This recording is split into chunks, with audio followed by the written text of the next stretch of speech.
Hello everybody and welcome back. In today's video we got a couple of things to discuss. So we do another game review recap. We're discussing all the games that happened on Tuesday and Wednesday. And we're looking ahead to the games that are going to be happening over the next couple of days. We'll get to all of that coming up right now.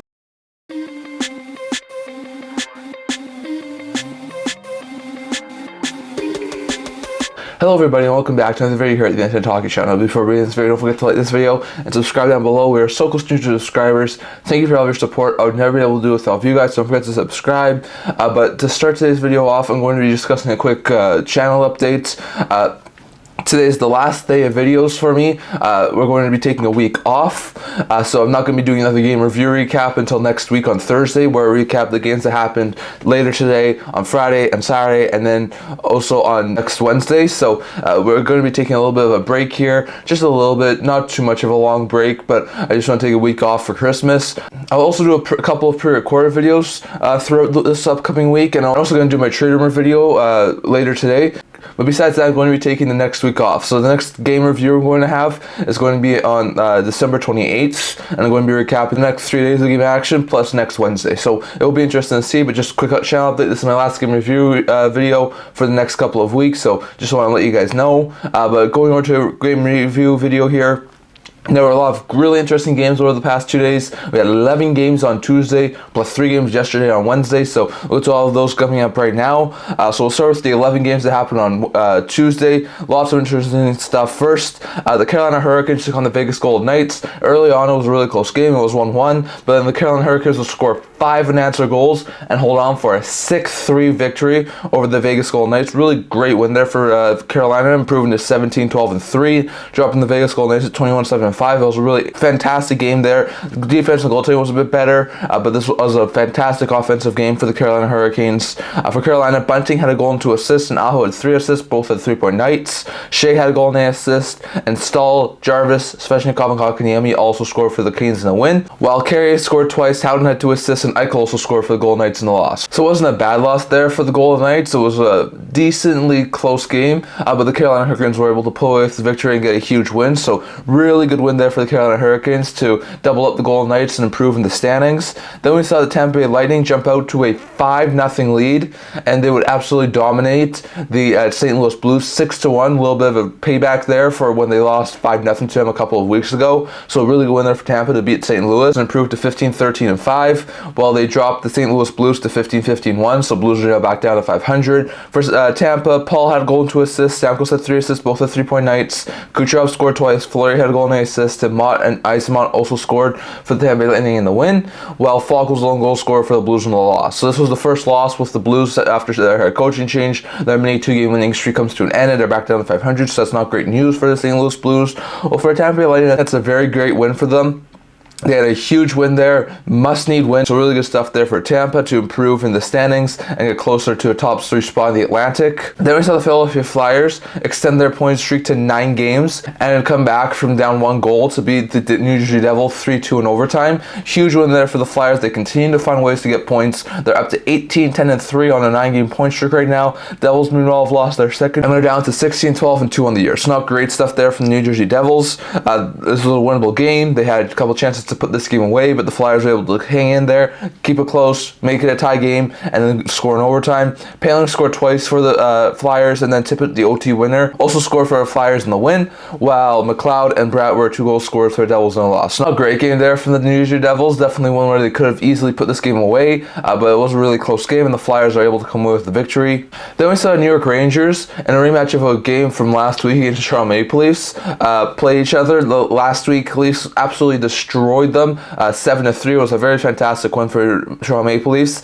This week, completely different story. Rangers were definitely able to take a couple of leads and score a couple of late goals to put this game to bed, as they were able to beat the Toronto Maple Leafs 5-2 to improve to 22-7-1, while the Maple Leafs dropped to 16-7-6. So not great stuff there from the Toronto Maple Leafs. Definitely one they probably want to have back, but this was a really fantastic game from the East leading Rangers. For the Rangers, Gustafsson had 3 assists. Zibanejad scored twice. Wheeler and Kreider both had 2 assists, Anderson, Panarin, Schneider, and Lafreniere also scored for the Rangers in the win. While for the Leafs, both goals were scored by Austin Matthews, who now leads the league with 25 goals on the season. So really good stuff there for the Leafs. It was a really good game. It was close towards the end of the game, but it was the Rangers to pull away with a victory. Huge win there for the Rangers. They now the top team in the Eastern Conference.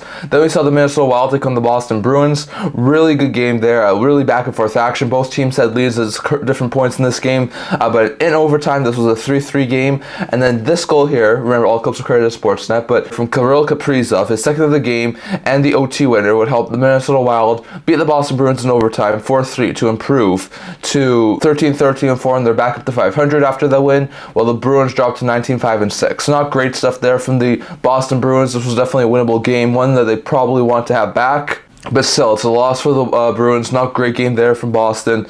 Meanwhile, for the Minnesota Wild, they're back up to 500. Really good stuff there.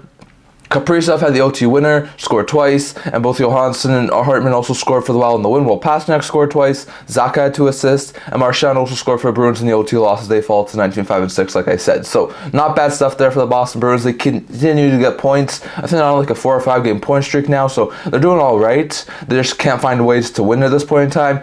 For the Minnesota Wild, fantastic stuff there. Huge win, and they're back up to 500. They're not too far out of a playoff spot, so really good stuff there. Then we saw the Columbus Blue Jackets, after giving up the first goal of the game 30 seconds into, Rasmus Dahlin scores 7 unanswered goals. That was enough for them to hold on for a 9-4 win over the Buffalo Sabres. Fantastic game there for the Columbus Blue Jackets. Absolutely destroying win. They improved to 11-17-5, and the Sabres dropped to 13-17-3. So not great stuff there from Buffalo. Once again, it was a really offensively great game from the Jackets. The Sabres will make it close at some points, making it a 7-4 game, but this was the Jackets' game to lose, and a very fantastic win there for Columbus Blue Jackets. For Columbus, Marchenko had a natural hat trick. Gaudreau also had 3.9 with a goal and 2 assists. Kenton Johnson, Adam Fantilli, Sean Corrali, and Cole Sillinger all had a goal and an assist. Texier, Chinakhov, Werenski, and Provorov all had 2 assists. And Branson also scored for the Jackets in the win, while Dahlin and Cozens both had a goal and an assist. Mittelstadt had 2 assists, and both Oposo and Thompson also scored for the Buffalo Sabres in the loss. So not great stuff there for the Buffalo Sabres. Definitely one they probably want to have back. It was a really embarrassing game to lose to one of the lower teams in the East and give up that many goals. So really bad stuff there for the Sabres, who continue to fall now 4 games below 500, but a really good win for the Jackets, who are now up to 11-17-5. Still not doing overly well, but this was a really good offensive output for them. The Edmonton Oilers would lose their 3rd straight game, giving up 3 consecutive goals to fall 3-1 to the New York Islanders. So a really good win there for the Islanders. They improved to 15-8-8. They're not doing overly bad right now. They're still contending for a top 3 spot in the Metro Division, so they're doing pretty well right now. And it was a really good win there for them, but the Oilers continue to find ways to lose at this point, and after an 8-game losing streak, they've now lost 3 straight games. So not great stuff there for Edmonton. Lee, Horvat, and Holmstrom, including Holmstrom's league-leading 5th shorthanded goal, were the 3 goal scorers for the Islanders in the win, while Draisaitl was the lone goal scorer for the Oilers in the loss. The Oilers dropped to 13-15-1, and they're now a couple of games below 500, and there's still a handful of points back of a playoff spot. So not great stuff there from Edmonton. They continue to find ways to lose. This was a really interesting, winnable game that they wound up losing, but definitely it was a really good game there from the New York Islanders. Then we saw in convincing fashion the Vancouver Canucks oust the Nashville Predators 5-2. Really great win from the Canucks. They now improved their point streak to 6 games and are up to 22-9-2, dropping the Predators to 18-14-0. So Predators were playing really good up to that point, so that was a really bad loss for them, but still a very fantastic, convincing win there for the Vancouver Canucks to improve to 5-2. For the Canucks, Suter and Pettersson both had a goal and an assist. McKayev and Hughes both had 2 assists. And Höglander, Amin, and Bluger also scored for the Canucks in the win, while Glass and Lazon were 2 goal scorers for the Predators in the loss. So not a great game there from the Predators. Definitely one they probably want to have back. They were not overly great from the start, but the Vancouver Canucks are absolutely fantastic, and they continue to do well. Not only a point back of league leaders and Pacific Division leaders, Vegas Golden Knights for top spots in the NHL. So really good stuff there for Vancouver. Then we saw the Hawks overcome a 2-1 deficit to beat the Colorado Avalanche 3-2. A very fantastic win there for the Blackhawks, who are able to beat the Central League Avalanche and improve to 10-20-1, while the Avalanche dropped to 19-11-2. So not great stuff there for the Avalanche. A winnable game against one of the lower teams in the league, and they wound up losing. losing. So that's not great news there for the Avalanche, but really good win there for the Blackhawks. Donato had a goal and an assist. Zaitsev and Bedard both had 2 assists, and Reichel and Johnson both also scored for the Blackhawks in the win. While Nichushkin scored both goals, and McKinnon's point streak got extended to 16 games in the loss. So not great stuff there from the Avalanche. Winnable game, lose ground in the Central Division, so that's really bad news. But still, really good win there for the Blackhawks, so they finally hit the double-digit win mark, and they're up to 10-20-1. Then we saw the Ottawa Senators in their first game with their new head coach jump out to a 3-0 lead and wind up losing. They would give up a late second period goal that would make it 3-1. 2 quick goals in the third made it 3-3. And then late in the third period, thanks to this goal here from Michael Kesselring, the Arizona Coyotes scored the game leading and what wound up being the game-winning goal to give them a 4-3 lead, and that's the way the game ended. Arizona was able to get a 4-3 victory after being down 3-0 over the Ottawa Senators to keep their winning streak going and keep the Ottawa Senators losing streak going. Sens fall to 11-16-0. I think they're on a 5-game losing streak now, and they are not able to win their first game with Jacques Martin as head coach. Meanwhile, for the Arizona Coyotes, a very good win. They improved to 16-13-2, and they're still comfortably in a playoff spot right now. So really good stuff there for the Coyotes. McBain had a goal and an assist, and Keller, Kesselring, and Moser also scored for the Arizona Coyotes in the win, while Kubalik, Crookshank scored first career NHL goal, and Norris were 3-goal scorers for the Ottawa Senators in the loss. So now great stuff there from the Ottawa Senators. An easily winnable game, one where they were up 3-0, yet they found themselves on the losing end of a 4-3 game. Very, very bad stuff there from the Ottawa Senators. Meanwhile, for the Arizona Coyotes, very good things there for them. They find a way to become resilient, and they're comfortably in a playoff spot. So really good stuff there for the Arizona Coyotes. And lastly here, the LA Kings were able to do a really good game there and beat the San Jose Sharks 4-1 to improve to 18-6-4, dropping the Sharks to 9-20-3. Not too surprising there. One of these California teams was really good. One of these California teams is not really good, and the team who was really good wound up winning, so not too surprising there. Kopitar had a goal and an assist. Fiala had 2 assists, and more Louis Laferriere also scored for the Kings in the win, while McDonald was the lone goal scorer for the Sharks in the loss as they fall to 9-20-3, like I said. So not great game there from the Sharks. Their offense was non-existent. They gave up a couple of early goals, and this was a poor loss there for the San Jose Sharks. So Kings get a huge win and keep pace with teams like the Canucks and the Knights in the Pacific, while the Sharks get another loss. And then yesterday we saw 3 games of NHL action. The Caps had a couple of leads in this game, but it took to overtime where the Capitals would score thanks to this goal here from Dylan Strome, would score the OT winner as the Washington Capitals would beat the New York Islanders 3-2. Really good win there for the Capitals. They improved to 16-9-4. They dropped the New York Islanders to 15-8-9. So I'll still get a point. I'll still keep pacing the Metro Division, but it is the Capitals who come away with a huge victory for Washington. Lapierre had a goal and an assist for the Washington Capitals, while Strome, who had the OT winner, and Edmonton, who scores first as a member of the Washington Capitals, both also scored for the Caps in the win. While for the Islanders, Fasching and Lee were the 2 goal scorers in the OT loss. So not a great game there from the Islanders, a winnable game, one where it was in overtime they could have easily won, but another extra time loss for the Islanders. So really bad stuff there, but they still find ways to get points, and the Caps are now cooking not too far back of a playoff spot. So really good stuff there for Washington. Then we saw the Winnipeg Jets, thanks to a couple of really good goals, beat the Detroit Red Wings 5-2 to take the lead in the Central Division. They're now up to 19-9-3, dropping the Detroit Red Wings to 15-13-4 with a 5-2 victory. So very good stuff there for the Jets. It was a very fantastic game. They continue to roll right now. They're now almost at the 20-win mark, and they're top spot in the Central Division. So really good stuff there for the Winnipeg Jets. Larry had a 3.0 with a goal and 2 assists, also scoring in his 4th straight game. Ehlers and Fajalbi both had a goal and an assist, and Scheifele and Pionk also scored for the Winnipeg Jets in the win, while Kane had a goal and an assist, and Mata also scored for the Red Wings in the loss. So now a great game there from the Red Wings. Kane's starting to play a little bit better as of late, but the Red Wings are still finding ways to lose. While for the Winnipeg Jets, they're finding ways to win. They're being a resilient team. They're showing that they can compete with some of the best of them, and they're only a win back of 20 wins on the season. So really good stuff there for the Winnipeg Jets. Then we saw in the nightcap game, the Seattle Kraken take on the LA Kings. This was a really interesting game. The Kraken were able to storm out to a 2-0 lead. The Cord played absolutely brilliantly in this game, and the Kraken were able to hold on for a 2-1 victory over the Los Angeles Kings. Kraken improved to 11-14-9, while the Kings dropped to 18-7-4. So not a great game there from the Kings. Definitely had a lot of shots on goal, but they weren't able to beat the goaltender, and the Kraken find a way to get their 5th straight game with a point. They're now 3-0-2 in their last 5 games. So Kraken are starting to turn it on right now.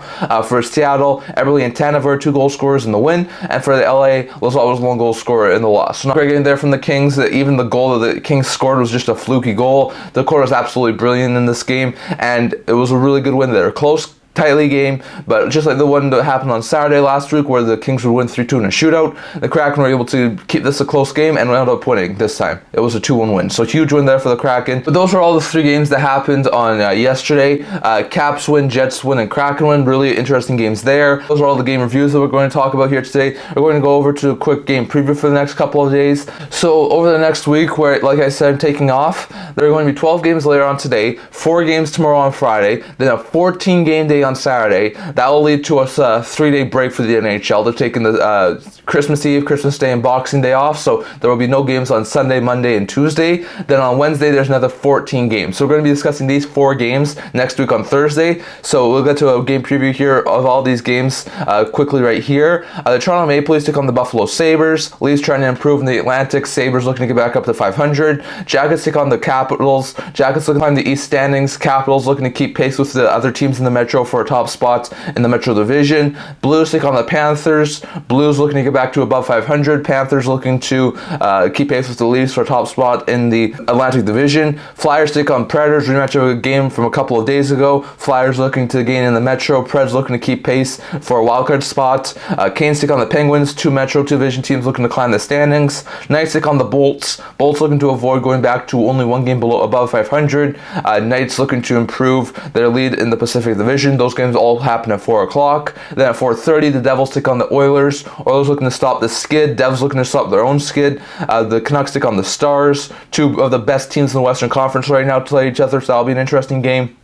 Wild take on the Canadiens. Both teams looking to stay ahead of the 500 mark, so it will be interesting to see there. Then at 6 p.m. Pacific time, the Sens take on the Avalanche. Sens looking to end this losing streak. Avs looking to get a huge win. Then at 7 p.m. Pacific time, the Flames take on the Ducks. Flames looking to get a huge win over Anaheim to get back up to 500. And then the Coyotes take on the Sharks at 7:30. Coyotes looking to keep ahead of teams for the wildcard spot. Sharks looking to get to the double-digit win mark. Then there's a small amount of games at Friday at 4 p.m. Pacific time. Flyers take on Red Wings. 4:30, Oilers take on Rangers. 5, Bruins take on Jets. And 5:30, Canadiens take on Hawks. Then there are 14 games on Saturday. Lots of NHL action on Saturday.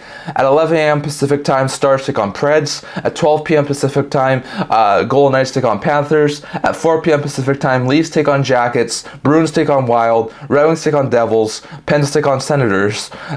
Lightning take on Capitals. At 4:30, Islanders take on Canes. And Sabres take on Rangers. At 5, Kraken take on Ducks, and Blues take on Blackhawks. At 6, Coyotes take on Avalanche, and then at 7, Flames take on Kings, and Sharks take on Canucks. So really interesting games there on Saturday. And then next Wednesday, after we come back from the holiday break, here's the games that are going to be happening. At 4 p.m. Pacific time, Devils take on Jackets, Rangers take on Capitals, the Battle of Florida teams between Panthers and Bolts, the Battle of Ontario teams between Senators and Maple Leafs. At 4:30, Bruins take on Sabres, and Penguins take on Islanders.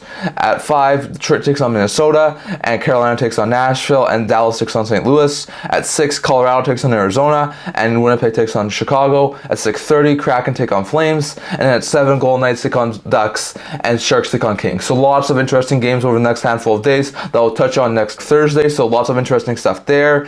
Going over to a quick look at the standings. As of December 21st, 2023, the Boston Bruins lead the Atlantic Division with 44 points, followed by 38-point Toronto and 38-point Florida. The 45-point Rangers lead the Metro, followed by 39-point Philadelphia and 39-point NYI. 37-point Carolina and 36-point Washington are 2 wildcard teams, followed by 35-point Tampa, 34-point Jersey, 34-point Detroit, 32-point Montreal, 31-point Pittsburgh, 29-point Buffalo, 27-point Columbus, and 22-point Ottawa. So those are all the teams on the lower end of the scale right now. And then you have 41-point Winnipeg leading the Central, followed by 40-point Dallas and 40-point Colorado.